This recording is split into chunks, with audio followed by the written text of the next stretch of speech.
Pandemi COVID-19 yang melanda negeri sejak Maret 2020 tak hanya membawa dampak bagi kesehatan masyarakat, namun juga aspek sosial ekonomi. Badan Kesehatan Dunia (WHO) mengeluarkan protokol kesehatan guna memutus rantai penyebaran virus corona. Salah satunya adalah menjaga jarak dan menghindari kerumunan, yang membuat sejumlah daerah menetapkan pembatasan sosial berskala besar (PSBB). Pemberlakuan PSBB membuat aktivitas sosial dan ekonomi masyarakat tersendat. Namun, demi tetap merumahkan masyarakat sebagai upaya menekan angka penularan virus corona, pemerintah memberi jaminan berupa jaring pengaman sosial yang terdiri atas 6 program.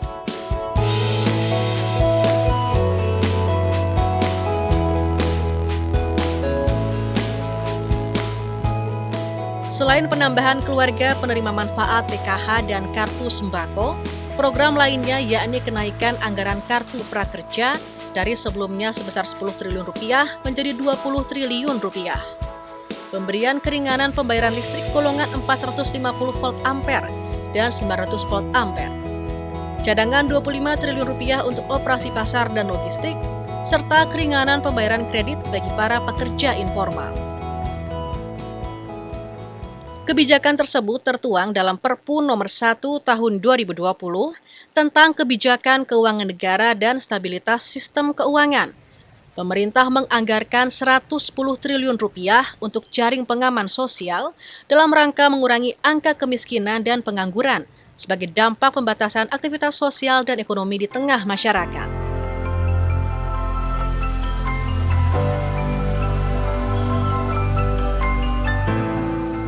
Kemudian, anggaran perlindungan sosial akan diprioritaskan untuk keluarga penerima manfaat PKH yang naik dari 9,2 juta keluarga menjadi 10 juta keluarga penerima manfaat. Juga akan dipakai untuk kartu sembako yang dinaikkan dari 15,2 juta orang menjadi 20 juta penerima.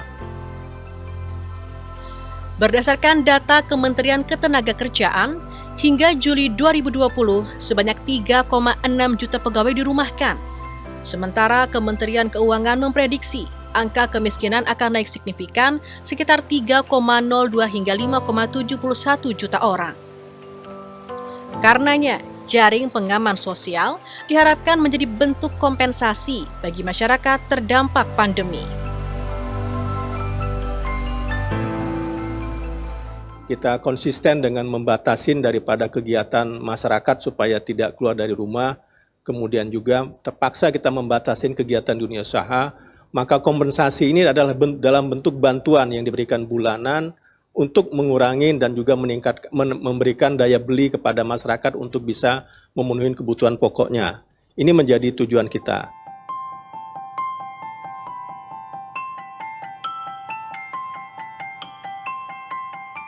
Penyaluran bantuan pun dilakukan lewat berbagai macam cara. Salah satunya memanfaatkan layanan PT Pos Indonesia untuk pencairan bantuan sosial tunai BST. Demi memastikan kelancaran distribusi bantuan dari pemerintah, Presiden Joko Widodo terjun langsung ke lapangan.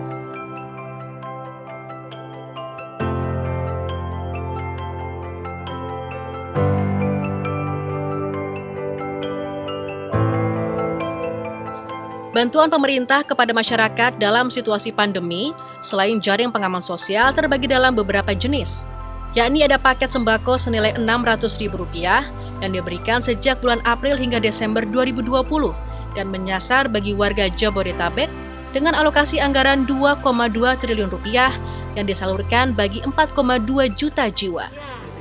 Yang ketiga, Banpres yang ketiga. Terima kasih banyak ya. sama Pemerintah daerah melalui anggaran yang mereka kelola juga memiliki strateginya sendiri yang didasarkan pada kondisi ekonomi masing-masing wilayah. Hingga September 2020, pemerintah telah menggelontorkan dana sebesar Rp293 triliun untuk klaster perlindungan sosial yang direalisasikan dalam berbagai program, baik program Keluarga Harapan, bantuan non-pangan tunai, bantuan sosial tunai, kartu prakerja, bantuan langsung tunai, dana desa, bantuan presiden produktif UMKM, subsidi gaji, dan diskon listrik.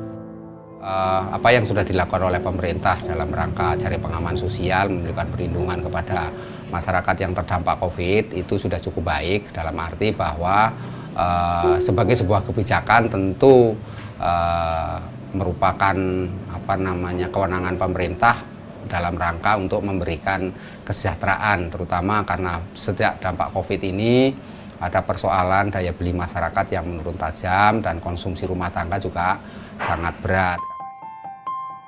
Skema bantuan pemerintah yang tertuang dalam berbagai program juga turut ditopang oleh pemerintah daerah.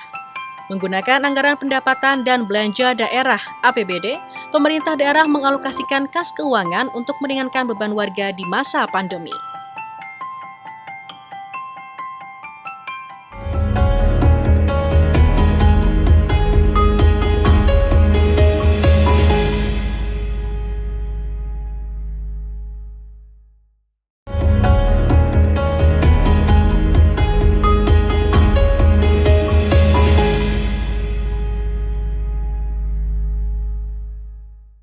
Dalam minggu ini, pemerintah telah memutuskan beberapa kebijakan bantuan sosial yang baru, yaitu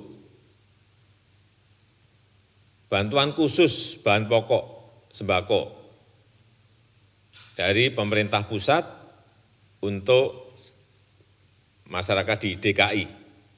Dialokasikan untuk 2,6 juta jiwa atau 1,2 juta KK dengan besaran 600.000 per bulan selama 3 bulan. Anggaran yang dialokasikan 2,2 triliun. Tak hanya bantuan dari pemerintah pusat, pemerintah Provinsi DKI Jakarta pun memiliki bantuan serupa yang ditujukan bagi 1,1 juta kepala keluarga. Selama periode pembatasan sosial berskala besar (PSBB), pemerintah Provinsi DKI Jakarta memberikan bantuan sosial kepada masyarakat terdampak COVID-19. Penerimanya adalah masyarakat kurang mampu dan rentan di Jakarta. Program ini mulai dilaksanakan pada periode pertama, yakni 9 April hingga 25 April 2020. Adapun kriteria penerima bansos yakni warga DKI berpenghasilan di bawah 5 juta rupiah dan telah diverifikasi oleh Dinas Sosial DKI. Ada 2,4 juta kepala keluarga (KK) penerima bantuan sosial COVID-19 di DKI Jakarta, baik KTP DKI maupun non-DKI yang bermukim di Jakarta, di mana 1,3 juta KK merupakan penerima bantuan yang dananya berasal dari Kementerian Sosial. Sementara 1,1 juta KK merupakan kelompok penerima bantuan Pemprov DKI.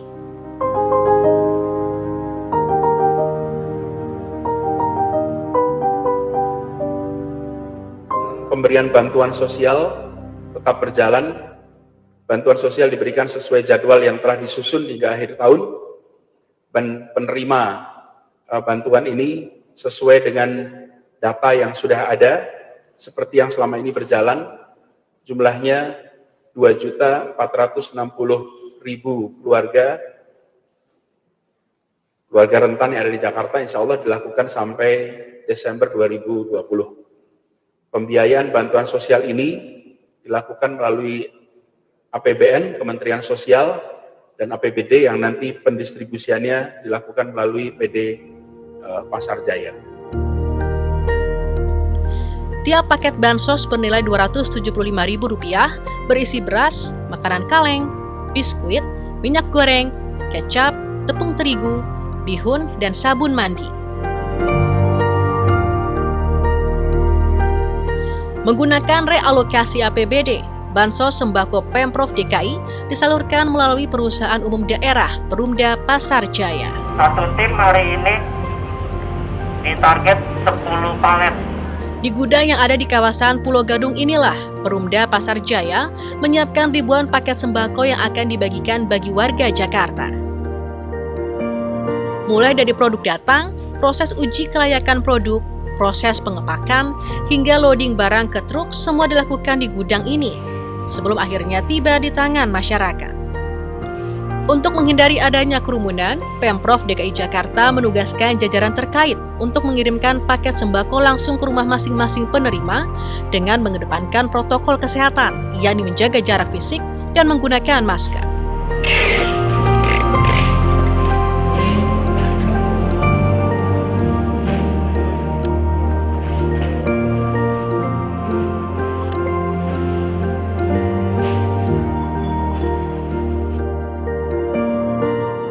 Hingga Oktober 2020, Pemprov DKI Jakarta telah mendistribusikan bansos sembako yang terbagi dalam 9 tahap, yang di tiap tahapnya terdiri dari 8 hingga 15 hari penyaluran untuk 5 wilayah administratif plus 1 Kabupaten Kepulauan Seribu dan 2 kelompok masyarakat rentan.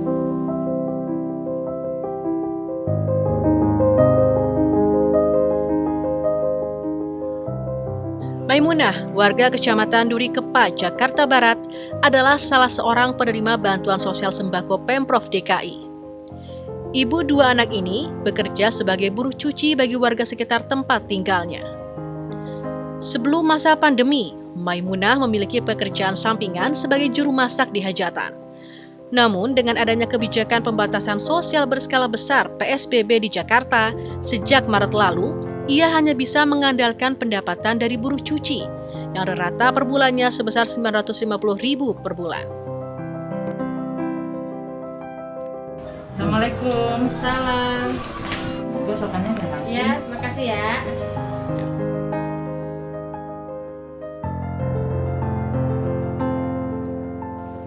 Assalamualaikum. Waalaikumsalam. Dengan adanya bansos sembako Pemprov DKI, Maimunah amat terbantu karena dapat meringankan beban pengeluaran.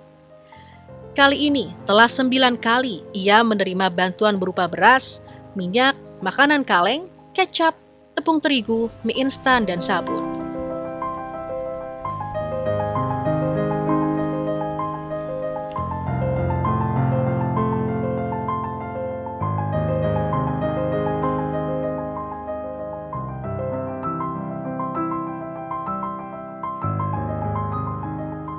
Alhamdulillah sih selama pandemi ini saya selalu dapat bantuan sembako sampai saat ini, berupa bantuan di dalamnya itu beras, mie, ada ikan sardennya, ada sabun mandinya. Alhamdulillah terbantu juga dari sembako ini.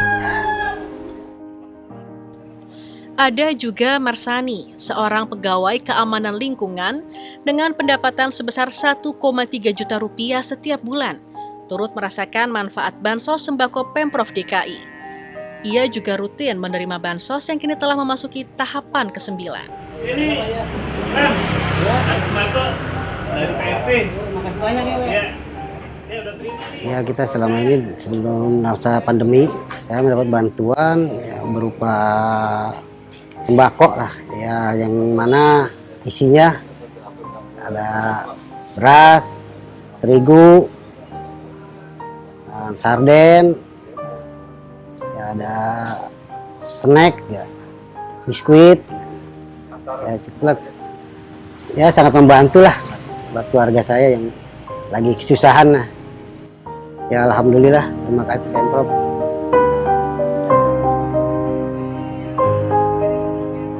Pemerintah daerah lainnya pun menjalankan tugas yang sama, membagikan bantuan bagi warga yang terdampak pandemi COVID-19.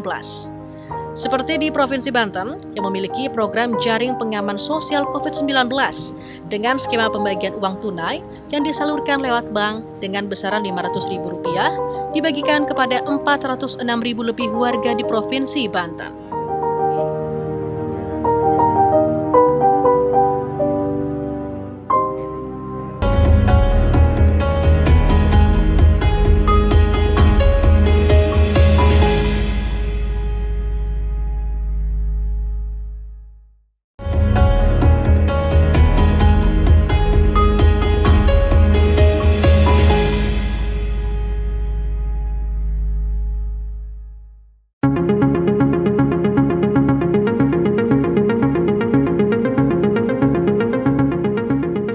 Pemerintah Provinsi Banten memiliki program jaring pengaman sosial COVID-19 yang merupakan program perlindungan sosial bagi masyarakat rentan beresiko sosial akibat pandemi COVID-19 sejak April 2020. Berdasarkan data Badan Pusat Statistik (BPS), jumlah penduduk miskin di Provinsi Banten sebanyak 775,99 ribu pada Maret 2020.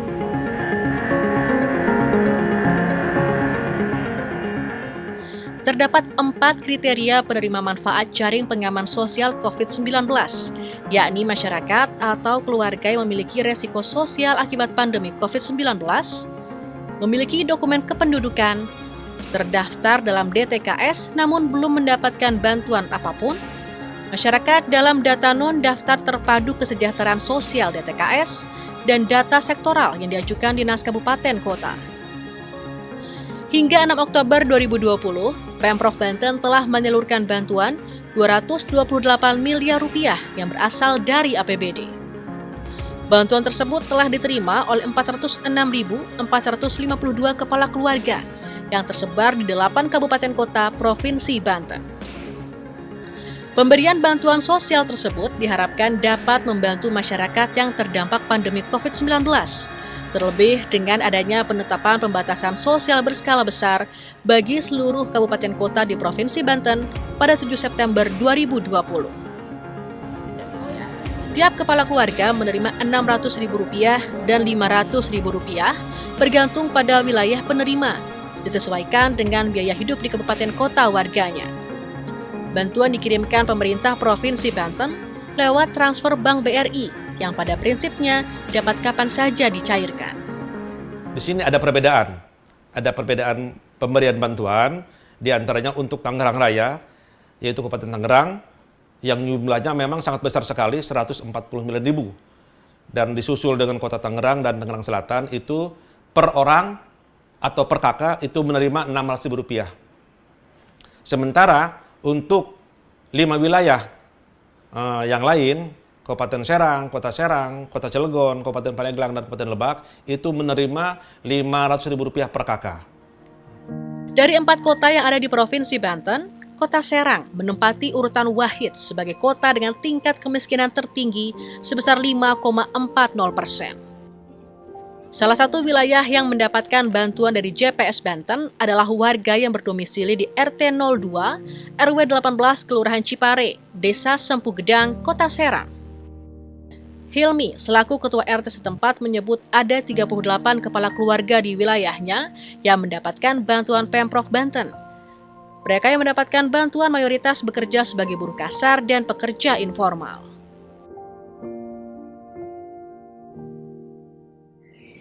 Kurang lebih saya dapat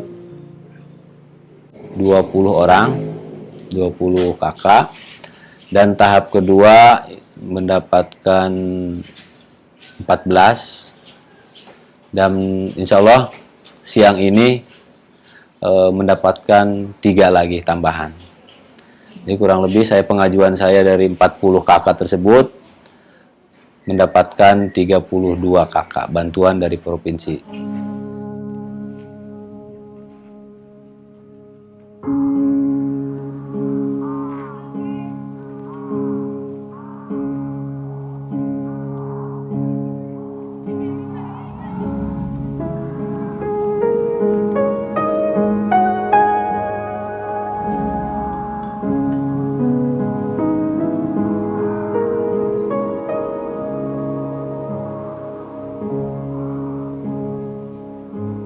Dedi Supriyadi, salah satu warga Hilmi yang menerima bantuan dari pemerintah Provinsi Banten. Dedi merupakan penjual bubur keliling. Sebelum pandemi, ia mampu menjual 3 liter bubur dengan pendapatan sebesar Rp300.000 per hari. Namun, kini ia hanya mampu meraih setengah penjualan atau sekitar Rp150.000.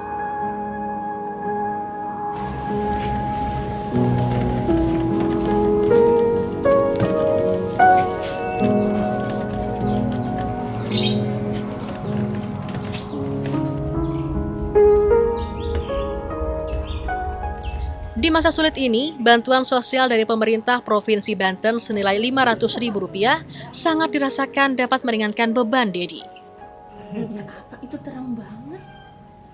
Menurut saya alhamdulillah gitu, ngerasa kebantu banget gitu Bu. Iya, karena semenjak pandemi ini pendapatan harga menurun, jadi dengan bantuan itu alhamdulillah merasa kebantu banget gitu.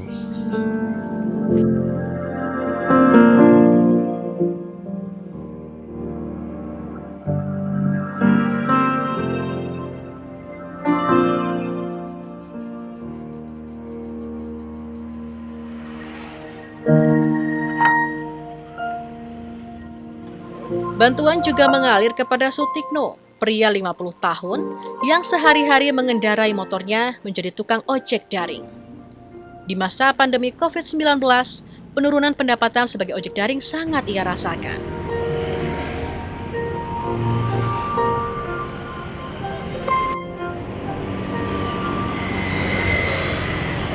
Kalau sebelum pandemi itu soalnya masih ada sistem di Gojeknya itu masih ada insentif segala ya. Jadi kalau sama insentif itu bisa dapat 270 gitu ya sehari. Kalau sesudah pandemi ini ya paling-paling kayak berapa ya? 120, 70 ribu, kadang cuma 30, 35 ribu pernah gitu. Tuh.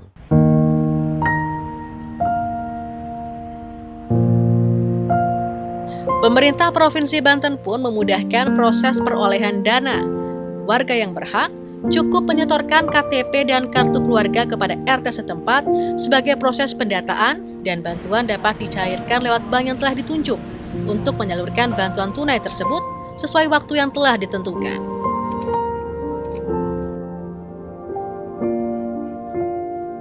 Bantuan sosial merupakan salah satu bentuk intervensi pemerintah yang ditujukan bagi masyarakat terdampak pandemi COVID-19.